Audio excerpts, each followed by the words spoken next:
Historia de la filosofía, por Nicolás Abagnano, volumen 3, 129, parte sexta, la filosofía del romanticismo, capítulo 12, el positivismo evolucionista, 660, el evolucionismo espiritualista. La interpretación espiritualista del evolucionismo se desarrolla paralelamente a la interpretación materialista y se propone, esencialmente, adaptar el concepto evolutivo de la realidad a las exigencias morales y religiosas tradicionales. El principal exponente de esta forma de positivismo es Wundt, pero tiene también representantes en Inglaterra, en Francia y en Italia. Guillermo Wundt, 16 de agosto de 1832, 31 de agosto de 1920, fue médico y profesor de fisiología en Heidelberg. Desde 1875 fue profesor de filosofía en Leipzig, donde fundó y dirigió el primer instituto de psicología experimental. Su actividad se dirigió a investigaciones de fisiología y de psicología fisiológica. Su primera obra importante fue Principios de Psicología Fisiológica, 1874, a la cual siguieron Lógica, 2 volúmenes, 1880 y 1883, Ensayos, 1885, Ética, 1886, Sistema de Filosofía, 1889, Compendio de Psicología, 1896, Psicología de los Pueblos, 1. El lenguaje, 1900, 2. Mito y religión, 1904-1809, obra que fue ampliada cada vez más en las sucesivas ediciones, comprendiendo en la última también volúmenes dedicados al derecho, en 1918, y a la civilización y cultura, 1920. Introducción a la filosofía, 1901. Elementos de psicología de los pueblos, 1912. Pequeños escritos, 2 volúmenes, 1910-1911. Introducción a la psicología, 1911. La psicología en la lucha por la vida, 1913. Discursos y esbozos, 1913. Mundo sensible y mundo suprasensible, 1914. Wundt fundó también, en 1881, una revista, Estudios Filosóficos, en la cual fueron publicados escritos suyos y de sus discípulos. Y en 1905 otra revista, Estudios Psicológicos, en la que se publicaron los trabajos del Instituto de Psicología de Leipzig. El mayor mérito de Wundt consiste en el impulso que dio a la psicología experimental. Ya Teodoro Fechner, de 1801 a 1887, había propuesto el problema de una psicología experimental con base matemática. Partiendo de la doctrina del animismo universal de las cosas, se había aplicado a estudiar la relación entre el alma y el cuerpo, llegando a establecer la llamada ley psicofísica fundamental, que se refiere a la relación cuantitativa entre la intensidad del estímulo y la intensidad de la sensación producida por él. La ley dice que si la intensidad del estímulo crece en progresión geométrica, la intensidad de la sensación crece en progresión aritmética, de manera que la sensación misma es proporcional al logaritmo del estímulo. Fechner había llamado psicofísica a la psicología, que intenta determinar las leyes cuantitativas de los fenómenos psíquicos en relación con sus correlativos físicos. El ambiente del positivismo debía incitar poderosamente la tendencia de la psicología a constituirse como una ciencia positiva y rigurosa, análoga a las ciencias naturales. Wundt es el primero que hace suyo este ideal y lleva adelante enérgicamente su realización.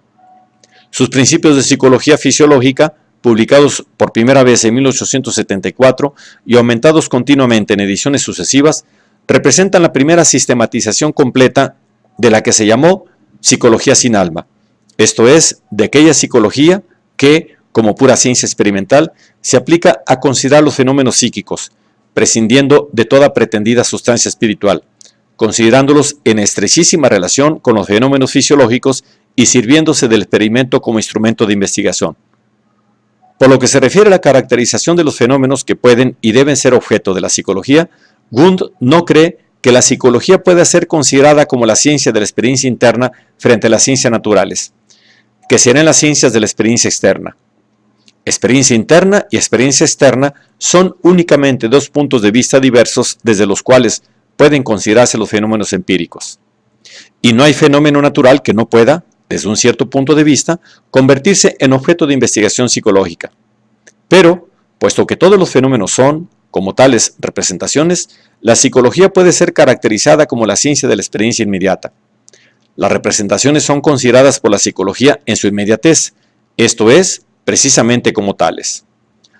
Para las otras ciencias valen, en cambio, en su relación mediata u objetiva, o sea, como partes o elementos de un mundo objetivo. La psicología de Wundt está completamente dominada por la idea de evolución.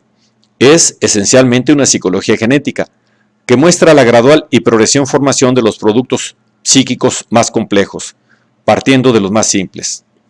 La evolución psíquica tiene, con todo, para Wundt, un carácter original que la distingue de la evolución física. Esto es, aparecen en el curso de la misma nuevas propiedades que no pertenecen a los elementos que la han determinado. Este es el principio de la síntesis creadora y sirve para todas las formaciones psíquicas, desde las percepciones y sentimientos sensibles hasta los más altos procesos psíquicos.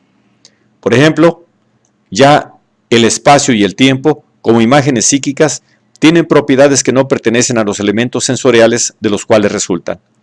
Y, en general, en el curso de todo desarrollo individual o social, se engendran valores espirituales que no estaban originariamente presentes en sus cualidades específicas. Y esto vale para todos los valores lógicos, estéticos y éticos. El carácter espiritualista de la posición de Wundt se hace evidente en la superioridad atribuida por él a la experiencia inmediata, es decir, a la conciencia, superioridad por la cual la psicología, que es la ciencia de aquella experiencia, adquiere un rango privilegiado respecto a todas las demás disciplinas filosóficas y científicas. La filosofía de Wundt es un positivismo evolucionista revisado y corregido de acuerdo con este presupuesto espiritualista. Wundt cree que el objeto de la filosofía consiste en la recapitulación de los conocimientos particulares en una intuición del mundo y de la vida que satisfaga las exigencias del entendimiento y las necesidades del corazón. Y, en consecuencia, define la filosofía como la ciencia universal que debe unificar en un sistema coherente los conocimientos universales suministrados por las ciencias particulares. Este era el concepto positivista de la filosofía, como había sido presentado por Comte y Spencer, añadiendo la exigencia espiritualista de que la filosofía satisfaga las necesidades del corazón.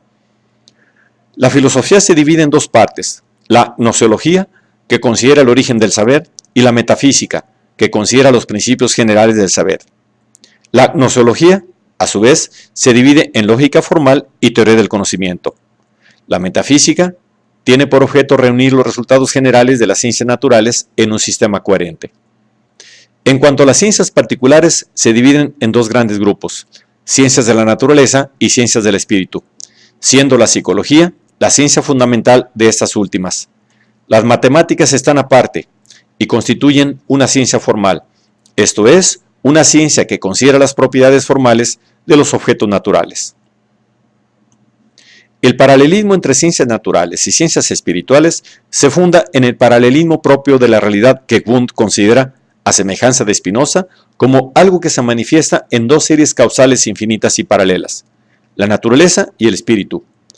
Wundt da a estas dos series causales un sentido evolutivo y progresivo, conforme a la orientación general del positivismo, pero niega que se interfieran mutuamente y que los términos de una puedan participar de algún modo de los caracteres de la otra. Las dos series paralelas no son, sin embargo, dos realidades separadas, sino dos manifestaciones necesariamente distintas de una misma realidad. Su duplicidad nace de la reflexión, que divide el originario objeto-representación en objeto y representación. Estos se fundan en una distinción que es solo obra de nuestro pensamiento abstractivo, pero no de la realidad misma. Que sea tal realidad, cómo deba ser concebida la única sustancia que subyace a las dos manifestaciones paralelas, es un problema que solo puede ser resuelto, según Wundt, recurriendo a aquella experiencia inmediata, que es el fundamento de la psicología. Esta experiencia nos dice que la condición de toda percepción, lo que llamaba Kant apercepción trascendental, es la voluntad. La voluntad es la única actividad que nos está dada inmediatamente. Esta actividad no es nunca pura actividad. El querer no es nunca puro querer. Pero la pasividad, que es propia de nuestro querer, solo puede explicarse recurriendo a otro querer, y, por ello mismo, a aquella acción recíproca del obrar y del padecer, que es fundamento de toda actividad representativa. A través de esa acción recíproca, la voluntad se hace voluntad real o representativa, esto es, da lugar al mundo de la representación. Wundt vuelve así al concepto de Schopenhauer de la voluntad como única sustancia del mundo.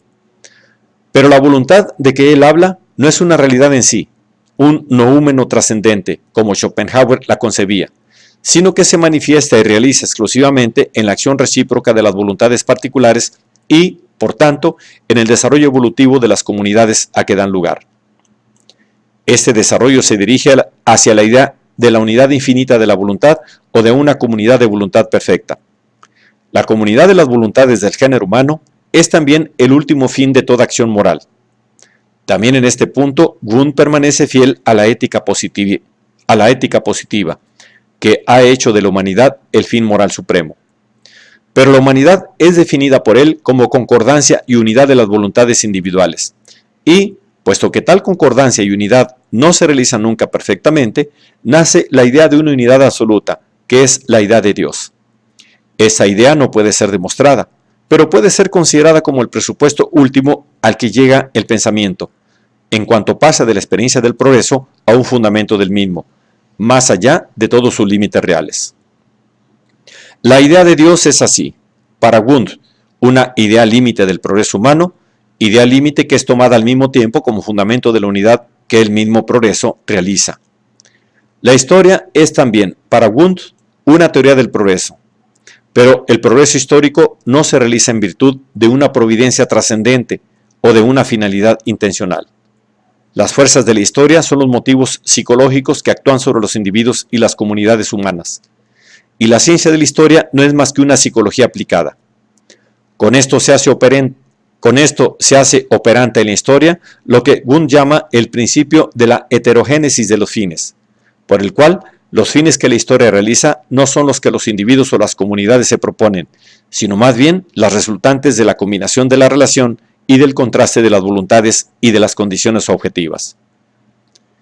Wundt dedicó preferentemente la última fase de su actividad a una amplísima investigación sobre la psicología de los pueblos.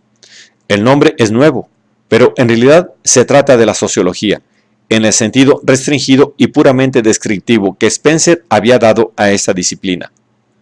La psicología de los pueblos es una ciencia de la historia, referida a sus condiciones y leyes psicológicas, y por ello considerada sobre todo en sus instituciones y sus productos espirituales. En los diversos volúmenes que componen su gran psicología de los pueblos, Wundt considera separadamente la evolución histórica del lenguaje, del mito, de las costumbres y del derecho, mientras que en los elementos de psicología de los pueblos, Wundt trata del desarrollo progresivo de la sociedad humana en su totalidad y en conexión con los productos espirituales a que da origen. Ambos tratados se fundan en el principio de una evolución histórica gradual y constante. La psicología de los pueblos, dice Wundt, con la consideración de los diversos grados de desarrollo espiritual que la humanidad presenta hoy, nos abre el camino a una verdadera psicogénesis.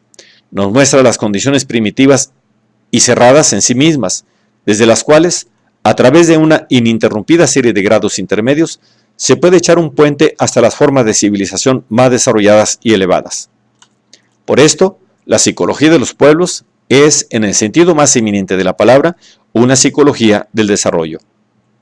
Wundt ha descrito esta evolución valiéndose de una cantidad enorme de material filológico y descriptivo, sobre todo en lo que se refiere al lenguaje, al mito y a las costumbres, que tienen su origen último en los tres momentos psicológicos: la representación, el sentimiento y la voluntad.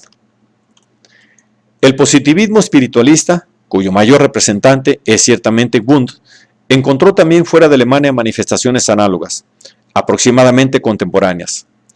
Tal positivismo está caracterizado por el intento de servirse del principio de la evolución como garantía de la progresiva afirmación y consolidación de los valores espirituales y, por tanto, de la doctrina del monismo o paralelismo psicofísico, que permite eliminar o atenuar aquella subordinación del espíritu a la materia que parecía resultado inevitable del evolucionismo positivista.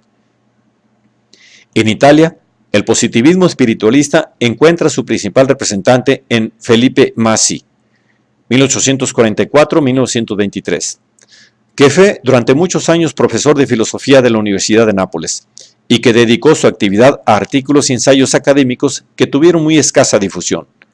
Las formas de la intuición, 1881, sobre el sentido del tiempo, 1890, sobre el concepto de movimiento, 1892, el materialismo psicofísico y la doctrina del paralelismo en psicología, 1891, la ley de la individualización progresiva, 1920. Solo en los últimos años de su vida pensó Masi en recoger en un volumen de conjunto los principales resultados de sus investigaciones, Pensamiento y Conocimiento, 1922.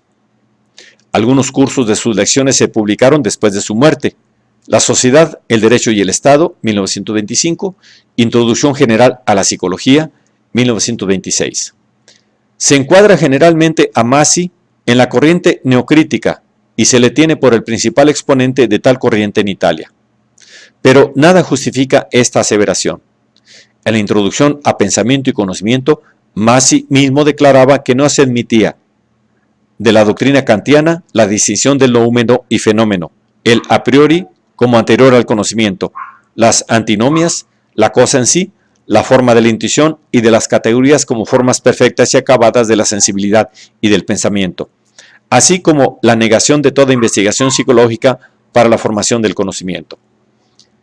Es difícil ver lo que queda de Kant después de rechazar todo esto. ¿Es verdad? En verdad, es propio del neocriticismo contemporáneo, como se verá en el párrafo 722. La reducción de la filosofía a reflexión crítica sobre la ciencia y la renuncia a la metafísica. En cambio, Masi entendió la filosofía, según el concepto del positivismo y de Wundt, como reelaboración de los resultados de la ciencia y cultivó una metafísica evolucionista de carácter espiritualista. Como ciencia del pensamiento, la filosofía debe, en efecto, conocer la realidad de su universalidad y por esto elaborar la experiencia más allá de los límites del conocimiento científico, sin dejar de tenerlo presente como punto de partida y de referencia. Lo mismo que Spencer, Masi concibió la inteligencia y sus categorías como un producto de la evolución que progresa lentamente a través de la escala humana. Concibió la realidad como una sustancia psicofísica, cuya ley fundamental es la de la individuación progresiva, esto es, el nacimiento y la afirmación progresiva de la individualidad. Por esto vino el espíritu, que es autoconciencia o yo, la manifestación más elevada de la sustancia psicofísica y, por tanto, en las formas superiores de la vida espiritual. Arte, religión, filosofía, el grado supremo de la evolución cósmica y la realización de la finalidad última que la sustancia psicofísica persigue aún en las formas más bajas de la naturaleza. Análogamente, Masi veía en la evolución social y en particular en la del derecho, el progreso de la conciencia o de la libertad y, por tanto, la realización gradual y progresiva de una libertad cada vez más perfecta. En Inglaterra, el positivismo adoptó una forma análoga en los escritos de Hobhouse y de Morgan. L.T. Hobhouse, 1864-1929, fue profesor de sociología en Londres y autor de escritos de gnoseología y de ética, dominados todos por el concepto de la evolución. Teoría del conocimiento, 1896, El espíritu en evolución, 1901, La moral en evolución, 1906, Desarrollo y finalidad, 1913, La teoría metafísica del Estado, 1918, El bien nacional, 1921, Elementos de justicia social, 1922, El desarrollo social, su naturaleza y sus condiciones, 1924. La orientación espiritualista de Hobhouse se hace al punto evidente en su intento de conciliar los resultados de la ciencia con las exigencias de la fe. La verdadera función de todo método no analizado, entre otros de la fe, no es la de entablar una guerra desesperada contra la masa compacta de la verdad científica, sino la de extenderse más acá y más allá de los confines de la ciencia, conquistándonos el derecho de sentir lo que no podemos aún expresar y de esperar lo que no podemos aún realizar. A este fin quiso servirse de Lotze y de Hegel, así como de Mill y de Spencer. Pero, en realidad, los resultados a que llega son sustancialmente idénticos a los de Wundt y, en general, a los del positivismo espiritualista. La negación de la subordinación del espíritu a la materia le conduce también a un monismo o paralelismo psicofísico. La relación entre lo físico y lo mental es la de una concomitancia probablemente constante, no la de una conexión causal. El cuerpo no actúa sobre el alma, ni el alma sobre el cuerpo, sino que sus cambios se entrelazan como fases conexas en la compleja constitución del gran todo del cual ambos son elementos. El hecho central de la experiencia es el concepto de evolución, el cual da a entender que nuestra estructura mental ha sido de un humilde origen y que sus métodos, su lógica y su filosofía se han desarrollado en el intento continuo de aprender y organizar su experiencia, y así dirigir y entender su vida.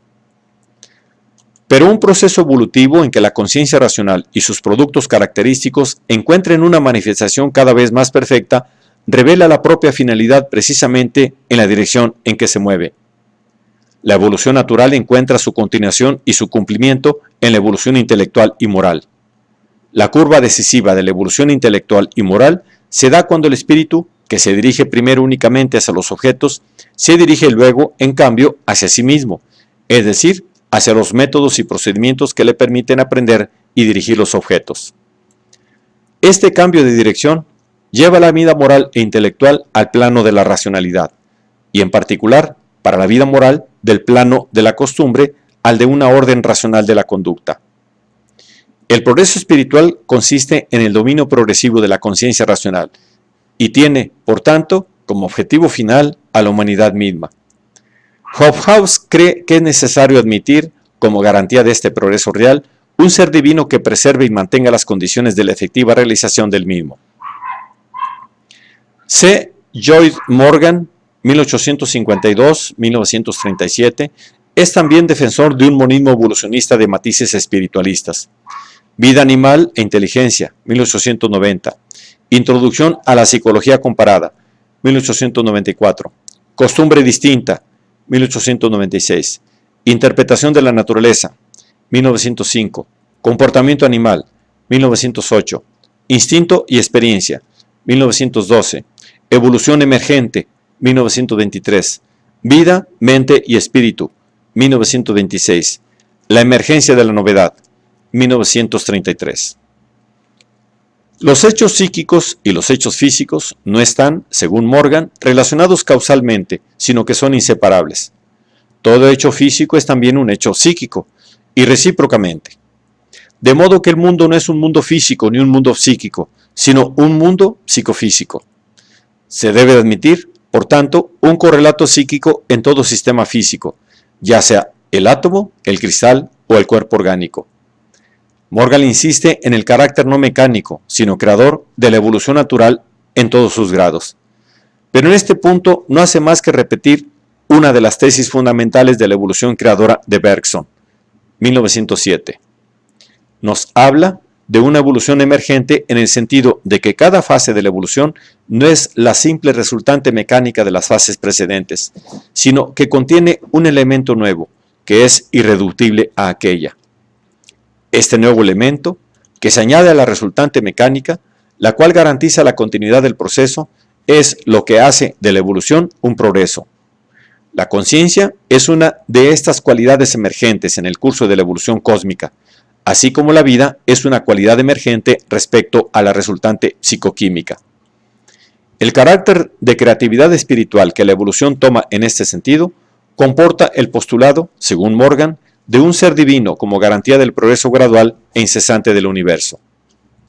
En Francia, esta posición ideológica, caracterizada por el monismo psicofísico y por la finalidad espiritual de la evolución, es perfectamente representada por Alfredo Jovillé, 1838-1912, autor además de numerosas obras históricas, de varios escritos sistemáticos, La libertad y el determinismo, 1872, El evolucionismo de las ideas fuerzas, 1908, Ensayo de interpretación del mundo, 1913.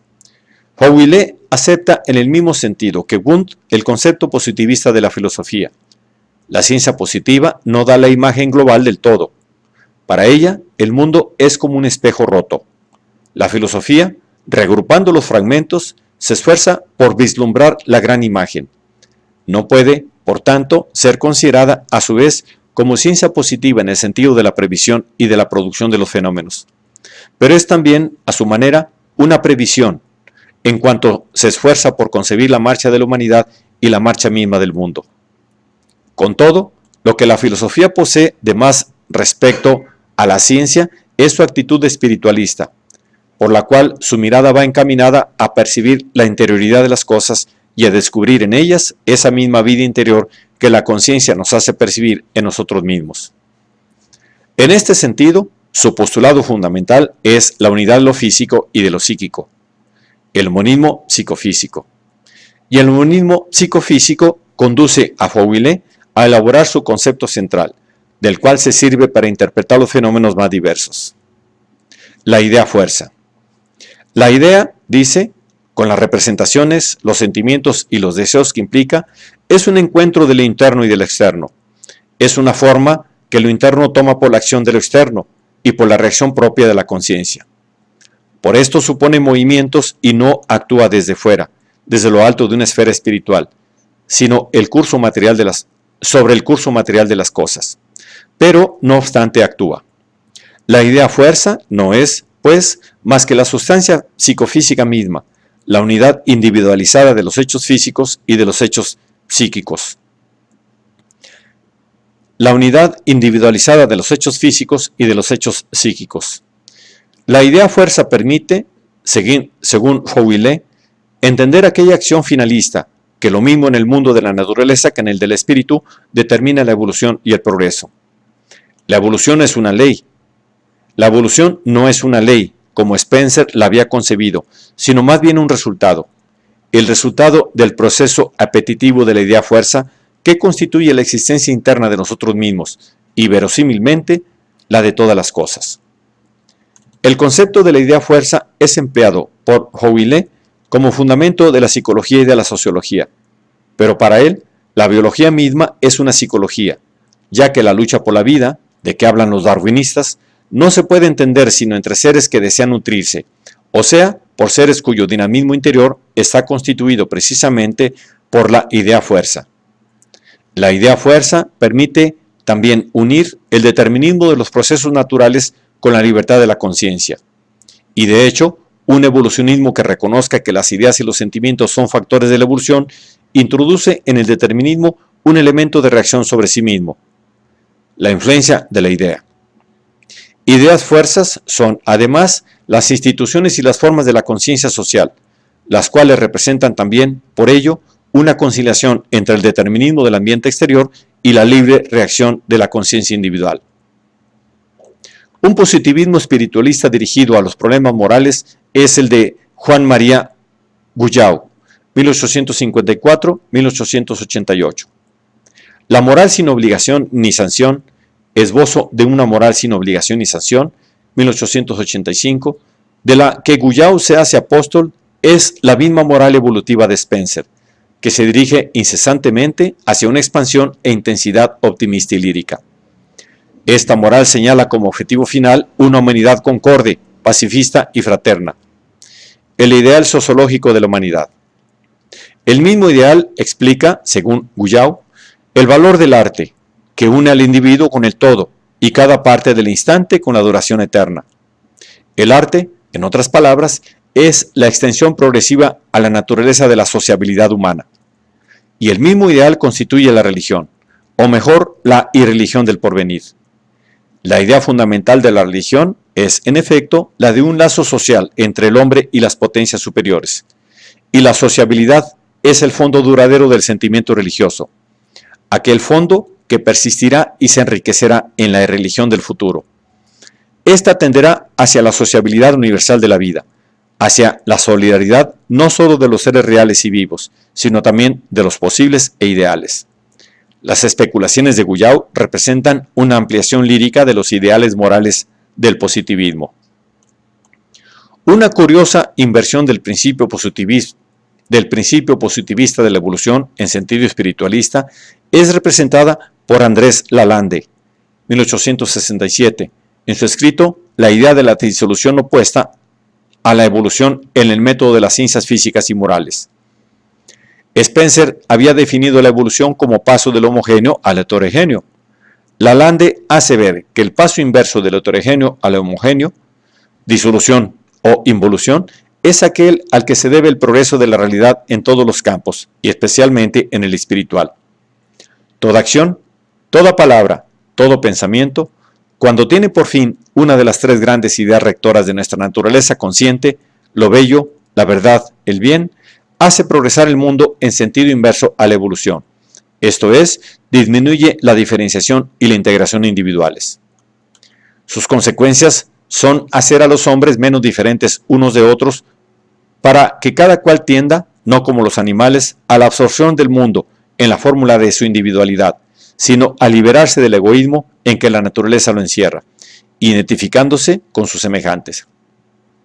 En la parte editada de un curso dado en la Sorbona sobre razón constituyente y razón constituida, 1925, Lalande distingue una razón activa y crítica, la razón constituyente, y una razón expresada en fórmulas y materializada, la razón constituida, atribuyendo a la primera el poder de crítica y de dirección en el conocimiento humano. Es menester, finalmente, recordar que Lalande es autor de Lecturas sobre la filosofía de las ciencias, 1893, y que a él se debe la iniciativa del vocabulario técnico y crítico de la filosofía, 1926, editado bajo los auspicios de la Sociedad Francesa de Filosofía.